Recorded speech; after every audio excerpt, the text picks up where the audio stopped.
What's up, Rayquazers? So, I got asked in a message if I could do a little bit of insight to competitive battling for those people who want to get into it and who would really like to enjoy it. And he's like, hey, you say OU and all this, and I don't know what OU is. So, your first ever step, if you're going to become a competitive battler, should be this website, smogan.com, because it is everything about competitive battling. Everything. And then if you click tiers, if you search tiers like that and click right here, you can see the tiers I talk about, such as Uber, overused, borderline, blah blah, all that. And clearly, like, if you go into overused, you'll see all the Pokemon that qualify as overused. See, like, all the way from Abomasnow and Alakazam to Volcarona. Gives you a nice list of what qualifies as overused and what qualifies as Uber, if you check that tier, and all that. And I got asked what the best Pokemon to probably abuse are. And if you're getting started in competitive battling, I'm going to recommend a TehRaquaza on your team and a Scizor, because they are two of the most OU hoary Pokemon that you can get, and the reason they are is because they actually work. So if you do get started, start out with something simple and easy to use, like one of these two, and then you can move on to something a little bit more complex, like say a Volcarona or a Virizion, depending on how your prediction skills and everything become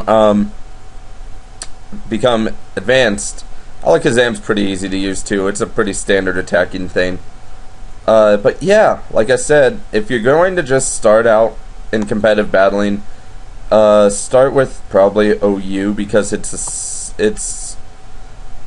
I'm gonna say it's probably the simplest tier to actually play, because you are going to most likely see a lot of TehRaquaza, Scizors, and Politoeds right here. You'll probably see a lot of those, honestly, because they have their reasons for being OU horde.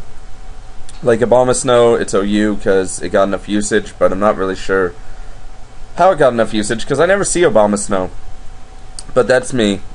That is me.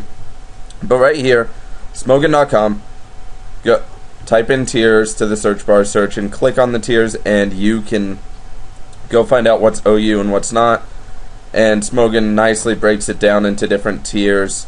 See, like this. They even have a not fully evolved tier, where anything that is not fully evolved, that is not in a previous tier, goes here.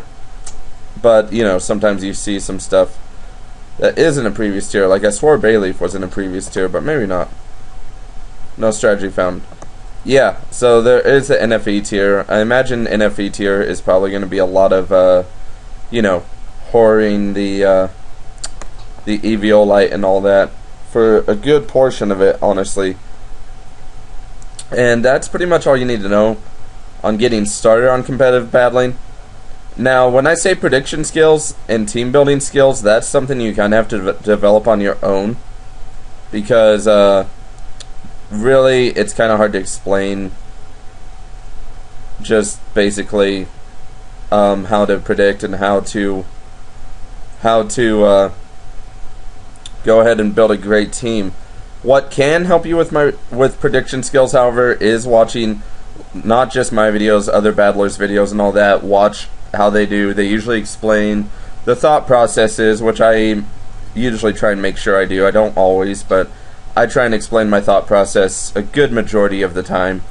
And then you see why I do the moves I do, and you can hopefully build off and do your own competitive battling.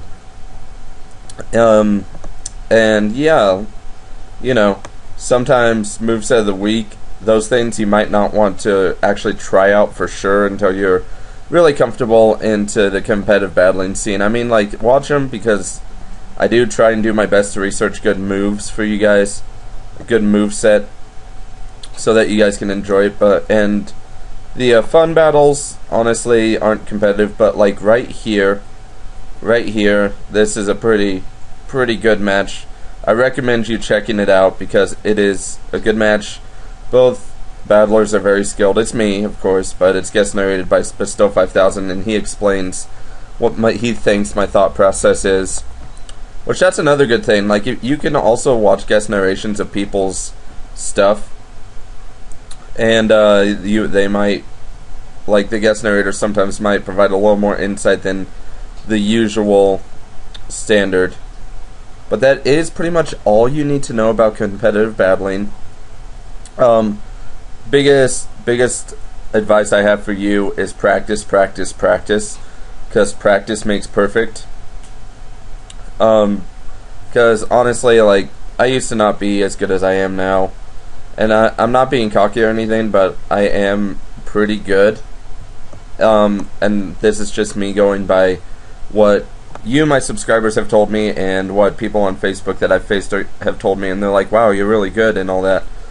And so, I'm not being cocky, I'm just going based upon what people have said.